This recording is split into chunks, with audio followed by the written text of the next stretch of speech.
Hey, intrepid viewers, and welcome back to the Edgelands. Specifically, we are in the marsh. It's old cool guy. Approach. A scrawny man with a wisp of a beard and worn robes regards you curiously, a distant look in his eyes. He leans heavily on a crook-like stick, a large brimmed hat upon his head. I will ask him what he is doing. I get some sarcastic response. He stares at you thoughtfully for a few long minutes, as if trying to remember something important. Eventually, he speaks. Well, I'm supposed to be minding my flock, but something spooked them, and they wandered off into the marsh. Of course! He looks away, lost in a pleasant memory. They're a fine bunch, very docile usually, but something unsettled them, and off they went. They're probably hungry too. They're always getting peckish when they're nervous. He shakes his head ruefully. I will offer to look. He stares at you a good, long while, practically stares through you, eyes bright and intense. That'd be right kindly of you, right kindly indeed. Just take it care out there. Plenty of mishaps to be had if you don't watch your step. I think I found one. Oh. The grass is impenetrable. I shouldn't be surprised. I will follow the cat. Nope, cat walks where I cannot. These bugs, are they friendly? They are following me. I don't like them. I did see a fish jump around here, so maybe it's not the grass that's impenetrable, but there's actually some sort of water. There's a narrow bridge here, overgrown with something particularly impassable brambles. Large dark berries grow amongst the thorns, glistening with musty fragrance. I will eat a berry! The berry is sour and earthy, though not entirely unpleasant. It makes you think of dark hollows and foraging at dusk. You feel a slight tingling in your cheeks. Oh, I'm rosy-cheeked. Okay, cute little flock. Poke! I have to poke you all the way back? Oh my goodness, why can't I just poke you once? The creature eats the brambles. Ah, thank you. Maybe I can poke you once now. Poke again. Poke. I said poke. I poke. This is, unnecessarily time-consuming. Why can't I just, like... I get the couple of pokes to get to go do the brambles, but, after that, it should be like one poke, go home. It should be one poke, eat brambles, one poke, go home. You're not padding the gameplay out by making me do extra pokes, is my point, I guess. How many P words can I say? Are you a friendly frog or will you flee from me? You will flee from me. Into the water with ya. I like frogs. They're like frogs more than sheep. Oh man, they're both different. Both have such nice attributes. Frogs are cooler than sheep. That doesn't make them better. I mean, sheep give wool, frogs don't really give me anything as far as I know. If you know what frogs give me, please let me know, and I will thank the frogs, personally. It's probably like something like frogs invented Velcro, or, you know, something like that. But frogs are still cooler, because, there's poison dart. Like, a poison dart sheep would be pretty cool. A poison dart sheep would put sheep back in the running for frogs to compete for coolest animal. I mean, we're not talking coolest animal of all time here, we're just talking the coolest of these two. And a poison dart sheep would, you know, even the playing field a little more. But also, like, frogs sound cooler than sheep. I mean, sheep definitely are cooler. Like, frogs can be cool. Sorry, sheep are cuter. Frogs can be cute, sheep can be cool. In general, though, the coolest frog is cooler than the coolest sheep, and the cutest sheep is cuter than the cutest frog. Foehamner, getting to the meat of every serious issue. If I scare every frog into the water, do I get an achievement? I like that unsen sound they're making. Yeah. Okay, one more sheep. I'm saying sheep. These are kind of crow sheep. Like, so these sheep here that we see in this video game are way cooler than the frogs we are currently seeing in this game. I mean, like I said, those frogs have the cool bumping sounds, but these sheep look like, oh, what are they called? Genki from D&D? The, like, crow people? They look like a crow person crossed with, like, a Jawa. Like, it's, if Jawas had sheep, this is what it would be. I know Jawas are rat people, not bird people, but, they're the most iconic thing in a cloak, to my mind. Oh, that's just a bird, infinite spawn fountain. The creature eats the brambles, no time! Eat on the move. If I get caught by every bug swarm. Actually, that's before I poke you. Can I actually do anything here? Not. Yo, wait. The thing, look. There's a small opening at the top of the ladder leading inside the tower. A musty odor wafts out. I will climb through now. Aha, one more sheep. Now I can poke you guys at the same time. A clunky, dilapidated computer leans against the wall. It leans, does it? Emitting a rusty mechanical drone. The desktop is a mess, files and folders scattered around every inch of screen space. You peruse some of the names. Flockpix89, Shepherding License Renewal Application, Odes to Marsh Hay, Ancient Rites for the Modern Citizen. You click a random icon, a grainy, scanned image opens showing thick black drawings of unfamiliar plants and animals, each annotated with words and symbols you cannot comprehend. A clunky dilapidated computer, blah, blah, blah. Oh god dang it, I'm stuck in a loop. That's like the owl all over again. Okay, well we looked at stuff. With surprising nimbleness, the creature scurries down the ladder. Can I check out your bed? A rough yet surprisingly cozy-looking makeshift bed is here. There are traces of brambles and black feathers littered among the covers. I can speak. Black feathers, you say? That's interesting transition. Just a walking transition as opposed to like a text transition. Poke! Poke, you're going the wrong way! Yeah. I think you're going the wrong way. I mean, I assume I have to get both of you back.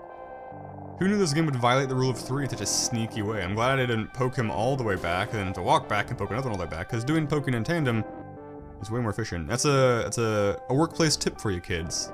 Whenever you can poke in tandem, do it, because tandem poking like practically doubles your efficiency as a crow sheep poker. Like, as cool as these cloak things are, it doesn't look like good wool. Not that I really know what good wool looks like. Maybe it gets got long and brown and dark like that, I don't know. Like, this guy's beard looks like a better wool. Okay. The sense of relief in the shepherd is palpable. He gives you a broad, wispy grin. Well, you've done it. I'm much grateful. Muchly grateful indeed. He pauses, trying to recollect something from the tangled thickets of his mind. You might try following that path if you're looking to move on. He motions southwards with his crook. Footpath, aha! The way the cat went is now revealed to me. If only I had tried to follow you in the first place, cat. Wait, I did. I was apparently ensorcelled to not be able to actually go where I wanted. A dirty trick. And unless I missed a frog, there is no achievement related to frogs. Which is always a pity. I feel like some of the best games have achievements related to frogs. Oh, one more! That's what I thought. No achievement though. A narrow path leads eastwards through the marsh. Yeah, we got time for at least one more room. Wow. The field. The post-marsh field. I love this sound right now though. It's so like, you know, Blade Runner synth crap. This reminds me of Fran Bow.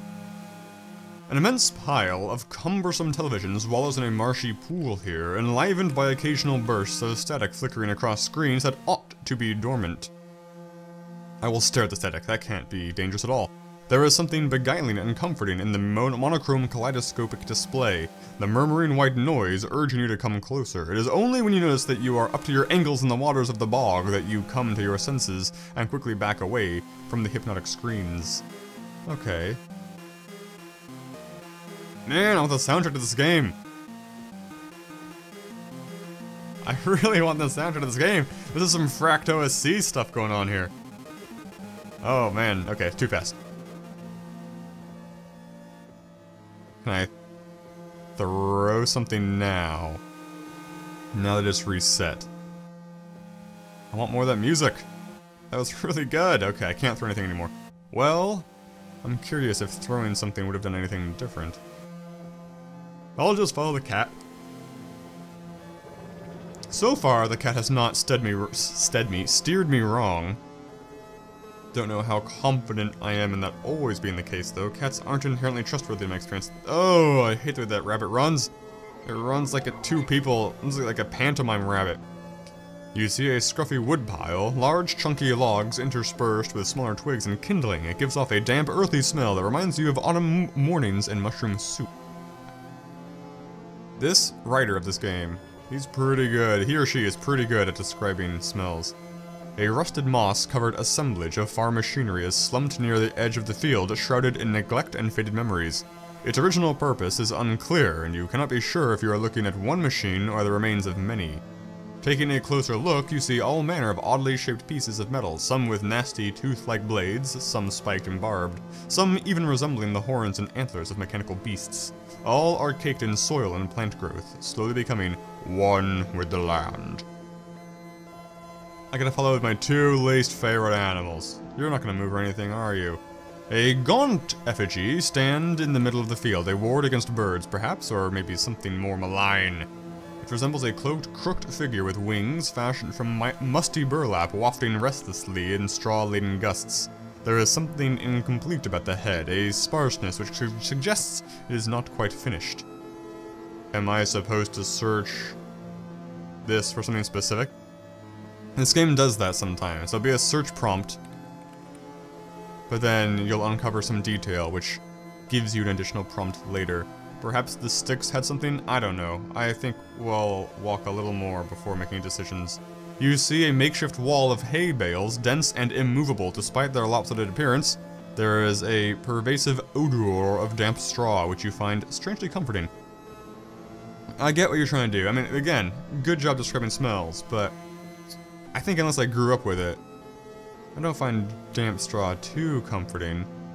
You stand before disheveled wooden planks arranged roughly in the shape of a barn, and there is a door which manages to be both rickety and sturdy, to the side of which hangs a frayed piece of twine. Pull the twine!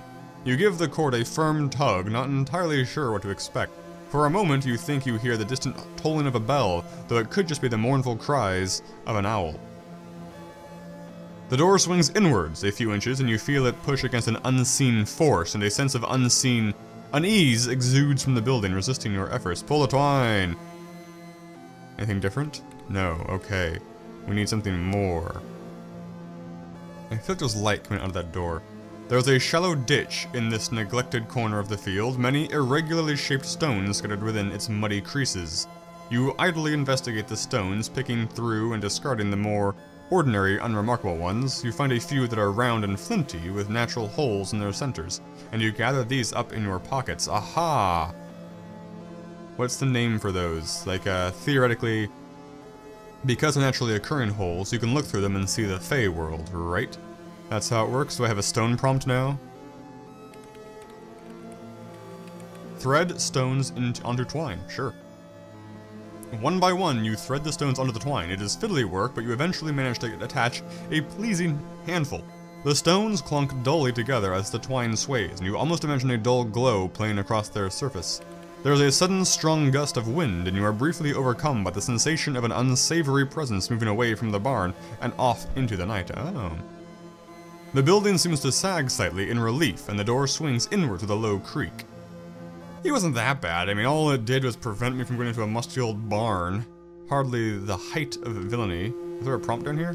No, it's the dust from my feet. Various farming tools lean against the wall with casual menace.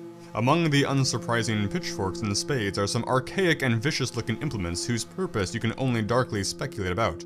All are rusted and worn, caked with the soil of many seasons. You notice a small scythe which strongly reminds you of a curved beak. I will take it! You pick up the scythe, careful to avoid its all-too-eager blade. Okay, so I guess we're giving a beak to the scarecrow. And it's gonna come alive and clear the hay bales. Or something. The barn entrance is here, the delicate sounds of the dusky fields wafting gently from outside. Oh.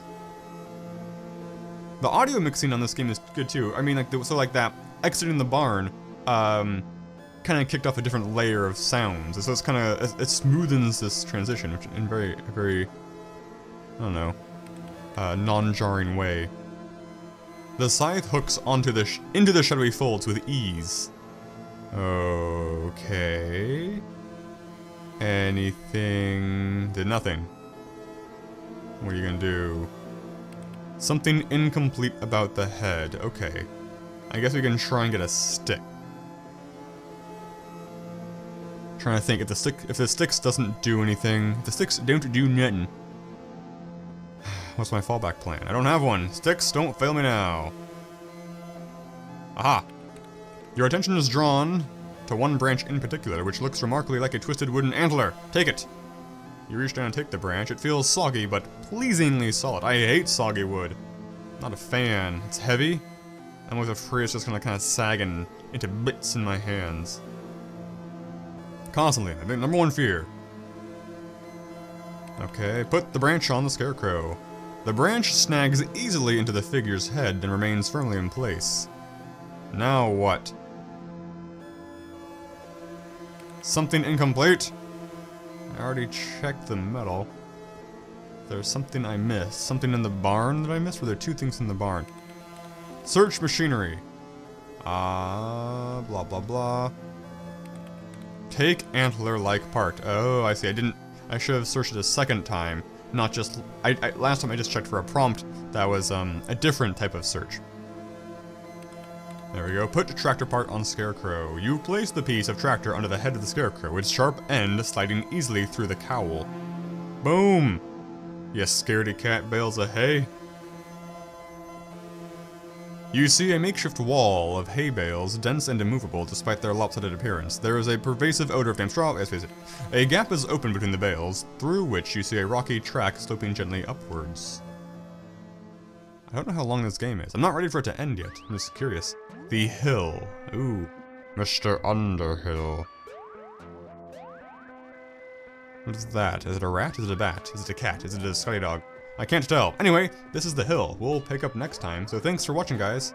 See you on the hill. Signature catchphrase!